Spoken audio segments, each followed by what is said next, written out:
신앙 고백 우리 하겠습니다. 나는 전능하신 아버지 하나님 천지의 창조주를 믿습니다. 나는 그의 유일하신 아들 우리 주 예수 그리스도를 믿습니다. 그는 성령으로 잉태되어 동정녀 마리아에게서 나시고 본디오 빌라도에게 고난을 받아 십자가에 못 박혀 죽으시고 장사된 지 사흘 만에 죽은 자 가운데서 다시 살아나셨으며 하늘에 오르시어 전능하신 아버지 하나님 우편에 앉아 계시다가 거기로부터 살아있는 자와 죽은 자를 심판하러 오십니다. 나는 성령을 믿으며 거룩한 공교회와 성도의 교제와 죄를 용서받는 것과 몸의 부활과 영생을 믿습니다. 아멘. 사모님 여기 올라가서 볼륨 좀 조금 올려줘요.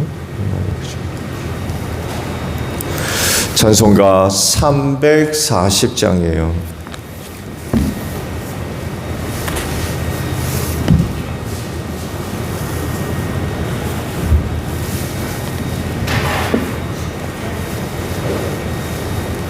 찬송가 340장입니다.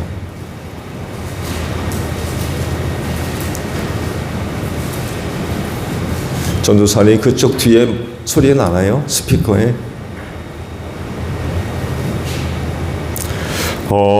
어지러운 세상 중에 기쁜 소리 들리네. 예수 말씀하시기를 믿는 자여 따르라. 세상 헛된 신과 영화 모두 내어버렸네. 예수 진리하신 말씀 날도 귀히 여겨라. 기쁜 때나 슬픈 때나 바쁜 때나 틈날 때 예수 진리하신 말씀 날도 귀히 여겨라. 주님 크신 은혜로서 부름 듣게 하시고 걱정하는 마음을 주사 따라가게 하소서.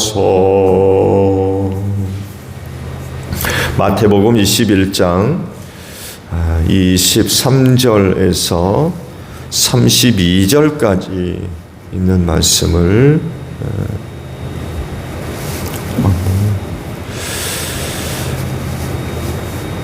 마태복음 21장 23절로 32절입니다. 예수께서 성전에 들어가서 가르치고 계실 때에 대제사장들과 백성의 장로들이 다가와서 말하였다. 당신은 무슨 고난으로 이런 일을 하시오? 누가 당신에게 이런 고난을 주었소? 예수께서 그들에게 이렇게 대답하셨다. 나도 너희에게 한 가지를 물어보겠다. 너희가 대답하면 나도 무슨 고난으로 이런 일을 하는지를 말하겠다. 요한의 세례가 어디에서 왔느냐? 하늘에서냐 사람에게서냐? 그러자 그들은 자기들끼리 의논하며 말하였다. 하늘에서 왔다고 말하면 어째서 그를 믿지 않았느냐고 할 것이요, 또 사람에게서 왔다고 하자니 무리가 무섭소. 그들은 모두 요한을 예언자로 여기니 말이요.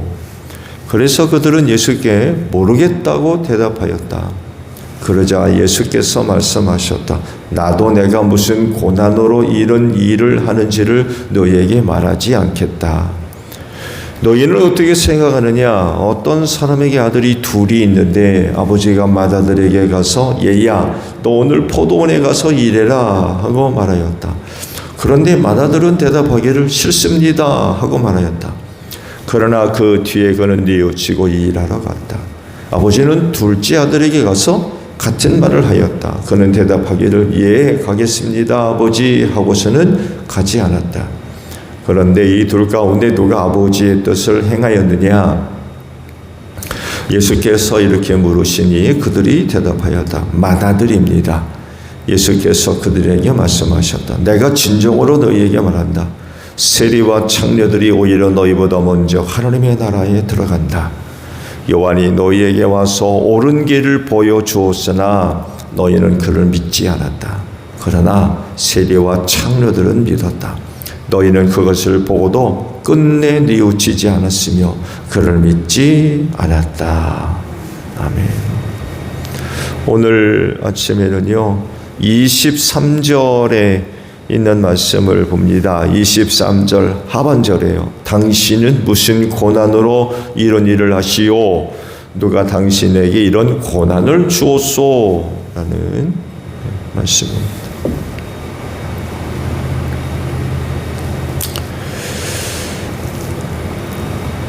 오늘 말씀을 들여다보면 당시 눈에 보이지 않는 세계의 고난 간의 깊은 그런 그 갈등, 대결이 벌어졌었다는 것을 우리가 발견해낼 수가 있습니다.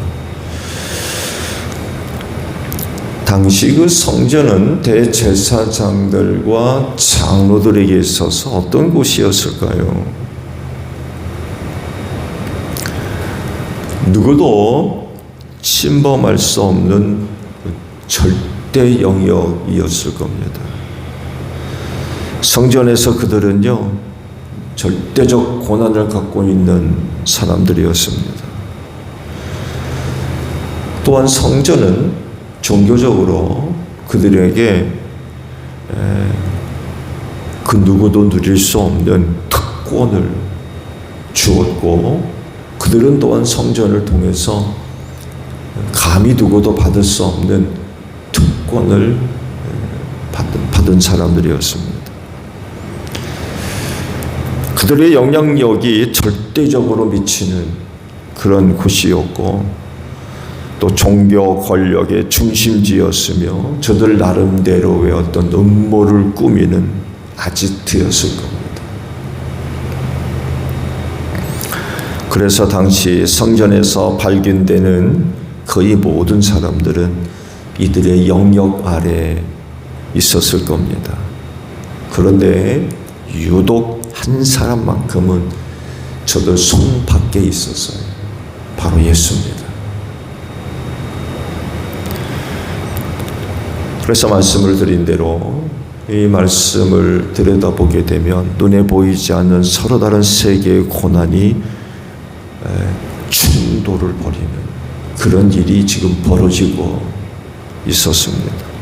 하나는 대제사장을 비롯한 그 종교 엘리트 계층들이 갖고 있는 고난이 있고, 다른 하나는 예수님이 언급하셨던 세례 요한의 세례의 고난이 드러나고, 마지막으로 예수님이 갖고 있는 고난, 이 세 개의 서로 다른 고난들이 당시 그 성전 안에서 벌어지고 있었어요. 말씀을 본 대로 예수님이 성전에서 가르치고 있었을 때 대제사장들과 장로들이 와가지고 당신이 무슨 고난으로 이런 일을 하느냐, 누가 당신한테 이런 고난을 줬느냐고 물어요. 사실은 성경은 물었다고 기록하지만 시비를 건 거예요. 또 다른 시각으로 보면 말씀을 드린 대로 대제사장들이 갖고 있는 고난과 예수님이 가진 고난 사이에 대결이 벌어졌던 거예요. 그러니까 예수님 입장에서 보게 되면 예수님이 갖고 계신 그 고난에 도전하는, 이런 일이 벌어진 거죠. 성전이라고 하는 특수한 그런 그 장소에서 절대적 고난을 갖고 있는 사람들, 누구도 그들의 고난에 도전할 사람들이 아무도 없었어요. 말씀드렸죠. 그 당시 성전 안에서 발견되어지는 거의 모든 사람들은요, 이들의 고난 안에 있었던 사람들입니다. 저들 임의대로 손가락 까딱할 수 있는 사람들이 아니었어요. 그 절대적 고난을 갖고 영향력을 행사했던 그런 사람들이었던 거죠. 그런 사람들이 예수님의 그 고난에 도전을 하는, 그리고 그들 입장에서 보게 되면 예수라고 하는 사람들이 성전 안에서의 절대적 고난을 갖고 있는 자기들에게 도전하는, 이렇게 봤던 거. 그래서 그러잖아요. 누가 당신한테 이런 고난을 줬느냐? 이런 말은 누가 해요? 그들밖에 못하는 말이에요. 사실은. 누가 그런 말을 합니까? 누가 당신한테 고난을 줬느냐라고 이야기할 수 있는 사람들은 그런 사람들밖에 없었어요. 왜? 그들이 그런 고난을 갖고 있었기 때문에 그렇습니다. 또 다르게 보게 되면 우리는 당신한테 그런 고난을 준 일이 없는데 이런 얘기예요. 왜? 성전이거든요. 성전 안에서 누구 마음대로 그런 일을 해요? 우리는 너한테 그런 고난을 준 일이 없는데 너는 무슨 고난을 가지고 이런 일을 하냐 여기서? 이런 얘기인 거죠.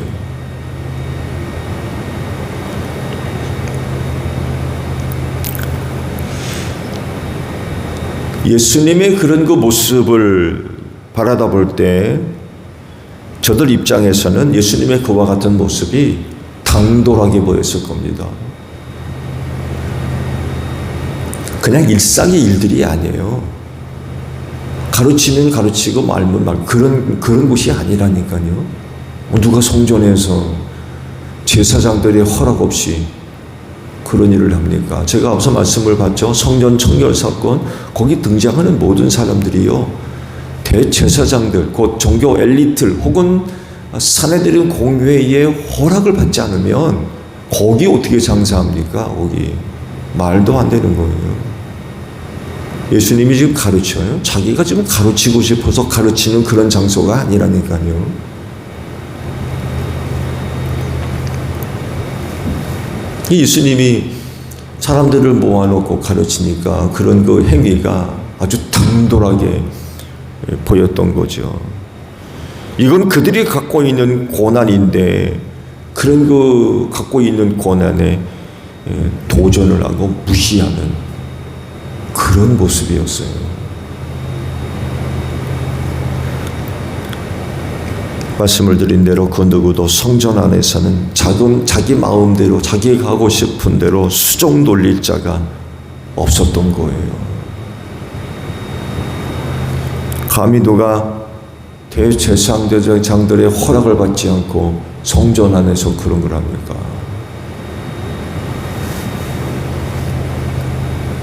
뿐만 아니라 성전은요, 종교적인 이유에서만이 아니라 어떤 사람들에게 있어서는 막대한 수익이 달린 그런 곳이었어요. 말씀드렸죠?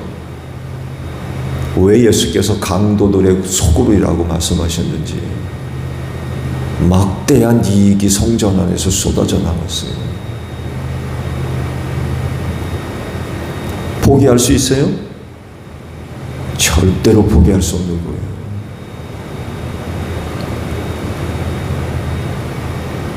오늘 말로 얘기하면 성전은 성전이 아니에요. 돈 나오는 자판기였지.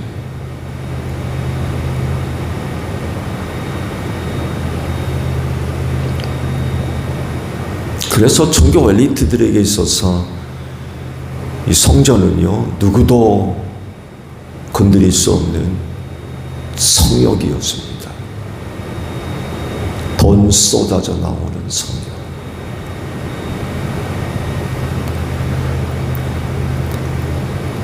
그렇기 때문에 그렇게 해서 얻어진 고난, 누구도 손댈 수 없는, 도전할 수 없는, 접근할 수 없는 절대적 고난은 있었기 때문에 그건 누구와도 나누지 않습니다. 절대로. 그런 고난을 누구한테 나눠줍니까? 절대로 안 나눠주죠. 꽉 움켜쥐고 저들만 소유하고 있었던 고난이었던 거예요. 뿐만 아니라 유다의 전체를 지배하고 영향력을 끼칠 수 있는 힘의 근원이 저들에겐 성전이었어요. 또 하나는 뭐예요? 율법이었습니다. 이거 움켜잡고 유대를 종교적으로 혹은 신앙적으로, 물론 당연히 왜곡된 그런 거겠지만 영향력을 행사했어요. 절대로 내놓지 않죠.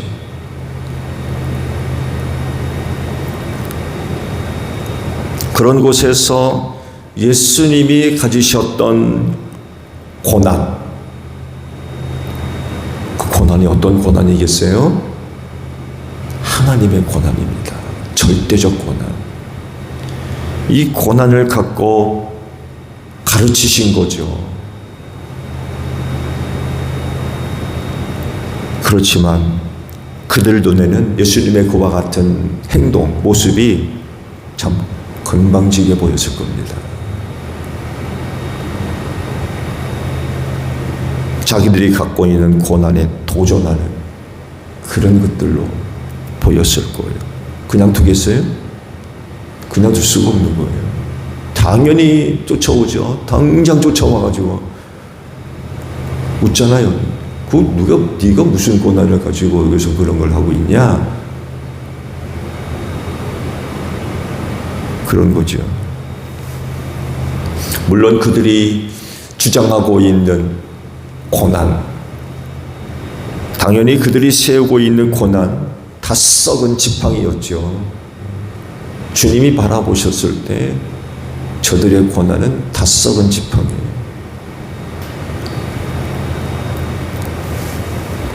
예수님이 그들에게 자신의 고난을 이야기하실 때 뜻밖의 세례 요한의 고난을 꺼내세요. 세례 요한이 갖고 있었던 세례를 줄 수 있는 고난, 이 이야기를 꺼냅니다.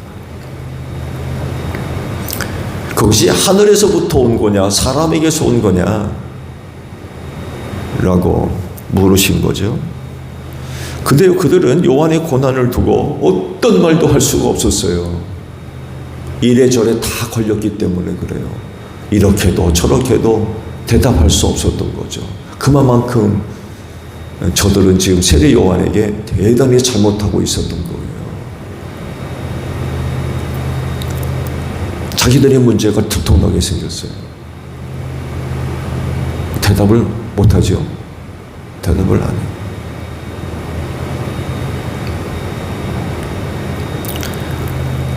예수님이 자기의 고난을 두고 그들에게 당당하게 제시할 때에 세례 요한의 고난에 대한 이야기를 꺼낸 이유가 있습니다. 그건요, 예수님이 소유하신 고난이나 또 요한이 세례를 줄 수 있던 고난이나 다 하나님으로부터 왔다는 걸 주님이 아시는 거예요. 요한이 사람들에게 세례 준 거 자기가 임의대로 준 게 아니라는 거예요. 하늘로부터 얻은 고난이었던 거예요. 예수님도 하나님으로서 고난을 갖고 계신 분이거든요. 그 고난이 같았다는 것을 주님이 아셨던 거죠. 그래서 자기의 고난을 두고 이야기할 때 요한의 세례를 준 그 고난을 이야기를 꺼내셨던 거예요.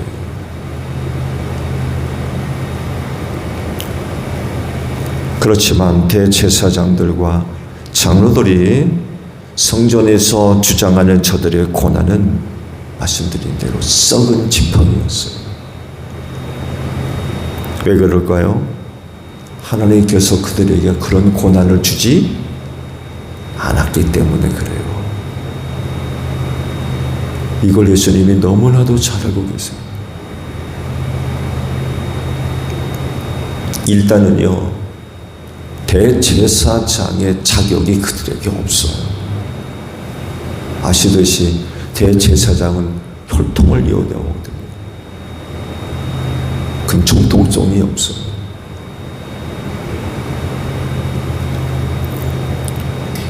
하늘로부터 얻은 것이 아니라 저들이 지금 주장하고 있는 고난은요, 세속적이에요.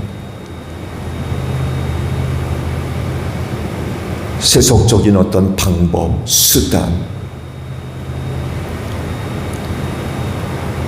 심지어는 세속적 또 다른 고난에 의해서 주어진 것들이었어요. 즉 로마의 입맛에 맞는 사람들이 대제사장으로 임명되고 있었어요. 레위 지파의 아론, 그게 아니었어요. 이미 오래전에 끊어졌어요.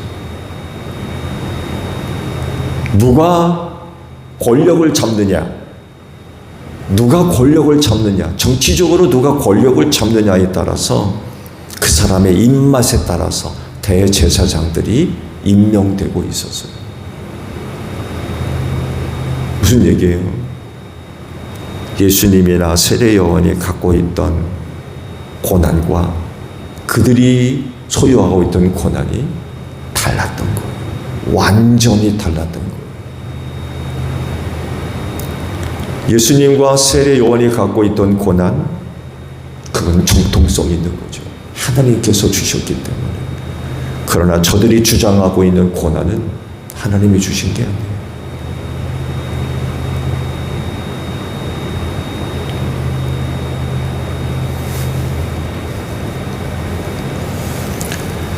세속적 힘에 의해서 사람의 입맛에 따라서 임명되고 혹은 쫓겨나고 이런 일들이 계속 반복적으로 일어나고 있었어요. 그 시작이 아마 하스몬 왕조로부터 시작이 됐을 겁니다. 하스몬 왕조에서 자기들이 종교적 권한까지 뺏었거든요. 왕이 제사장이 됐어요. 왜냐하면 말씀을 드린 대로 성전으로부터 쏟아져 나오는 막대한 자금이 엄청났거든요. 이런 것들을 차지하기 위해서 하스몬 왕조에서 자기들이 제사장을 합니다. 뺏은 거죠. 그러면서 그 뒤로부터 대제사장직이 흔들리기 시작합니다. 정통성이 무너지고요. 말씀드린 대로 지도자의 입맛에 따라서 임명됐다, 쫓겨났다, 임명됐다, 쫓겨났다, 이런 일들이 반복적으로 일어나게 됩니다. 그게 예수님 시대까지 이어지고 있었던 거예요. 예수님 시대에는 로마가 지배했잖아요. 당연히 로마의 입맛에 맞는 사람들이 임명될 수밖에 없고, 그러다 보니까 대제사장직에 오른 사람들은 누구 눈치를 봐요? 로마 제국의 눈치를 보는 거예요. 그러다 보니까 그런 사람들이 유대 사람들에게 종교적으로나 신앙적으로 존경받는 인물들이 되어야 되는데 그렇지를 않은 거예요. 제사장직을 유지하기 위해서 로마의 앞잡이 노릇을 하고 있었던 거예요. 이런 걸 뻔히 다 보시는 거예요. 예수님이 모르는 게 아니라 뻔히 다 알고 있는 거예요.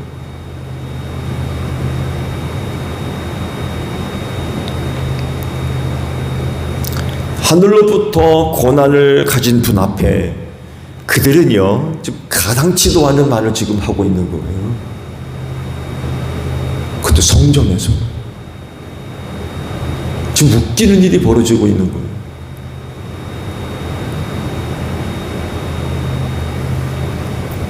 큰 성전에서 큰 소리 떵떵 치고 있지만 사실 성전의 주인이 저들 앞에 서 있다는 걸 전혀 모르고 있었던 거예요. 저들이 성전의 주인인 건 뭐냐? 절대적 권한을 가지고 지금 성전의 주인 되시는 예수님 앞에 와가지고 누가 너한테 권한을 주었느냐, 이런 가당치도 않은 얘기를 하고 있는 거예요.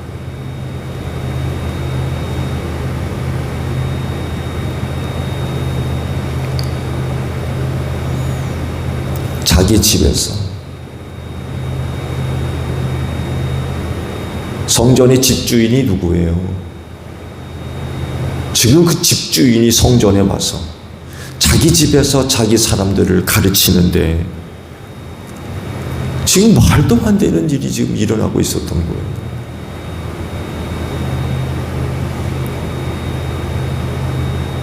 집주인은 그 집에 대한 당연한 권한을 가지고 그 집에 온 사람들을 대상으로 가르치는데 오히려 자기 집을 더럽히는 자들이 와가지고 누구한테서 고난을 받았느냐고 이런 얘기를 하고 있으니 참 예수님 입장에서 보게 되면 참 기가 막힐 일이었던 거예요.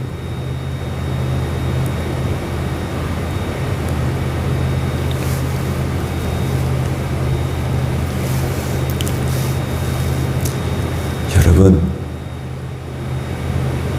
착각하시면 안 돼요. 교회 머리는 오직 한 분 예수밖에 없습니다. 뿐만 아니라 교회는 예수의 몸이에요. 이 교회를 아들의 피로 사셔서 하나님의 소유가 된 곳입니다. 착각하면 안 돼요.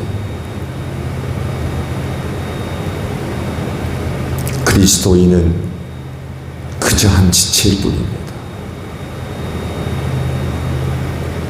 받은 고난이 있다고 하면 그건 지체로서 감당할 일을 위해 사용되어져야 돼요. 그리고 머리 되시는 예수님께 순종하고 성령의 이끄심에 순종을 하기 위해서라면 언제라도 내려놓고 그 고난을 그분들에게 드려줘야 할 고난입니다. 그거 움켜쥐고 잘난 줄 알고 고난 내세우고 그럴 게 아니라 오히려 머리 되시는 예수님께 순종하고 성령님의 이끄심에 따르려면은 그 고난을 내려놓고 그분들한테 드려줘야 할 고난이에요. 근데 오늘날 착각하는 사람들이 너무 많아서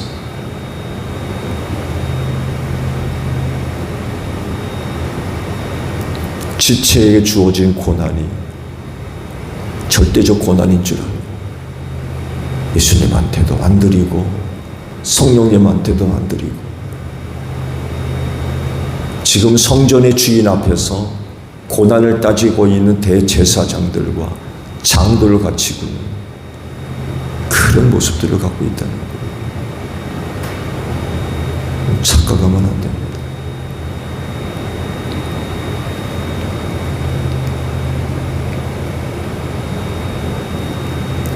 선 넘어가면 안 돼요.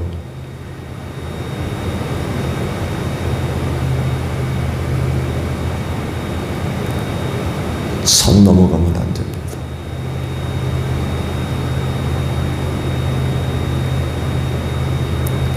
우리는 그분의 몸의 지체일 뿐입니다. 말씀드린 대로 주어진 고난이 있다면 그건 내가 움켜잡고 있어야 할 고난이 아니라 그분 앞에 내어드려야 할 고난입니다. 이걸 지키지 못하면 선 넘어가게 돼 있어요.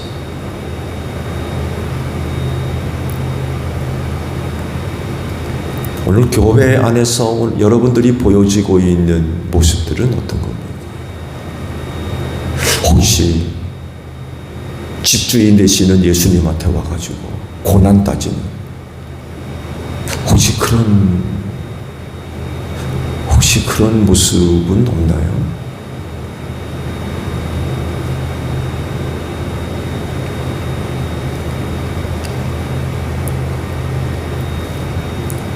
이 교회의 주인은 예수님이십니다. 오직 그분만이 높아져야 되고 오직 그분에게만 초점이 맞춰져야 돼요. 거기에 집중되어져야 돼요. 결코 내가 될 수가 없는,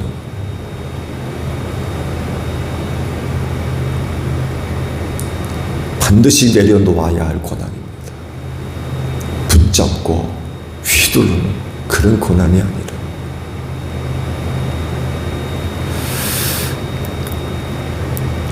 교회 안에서 우리 주님, 교회의 주인 되시는 예수님 잘 따를 수 있는 여러분들이 되시기를 바랍니다. 주기도문 합니다. 하늘에 계신 우리 아버지, 아버지의 이름을 거룩하게 하시며 아버지의 나라가 오게 하시며 아버지의 뜻이 하늘에서와 같이 땅에서도 이루어지게 하소서.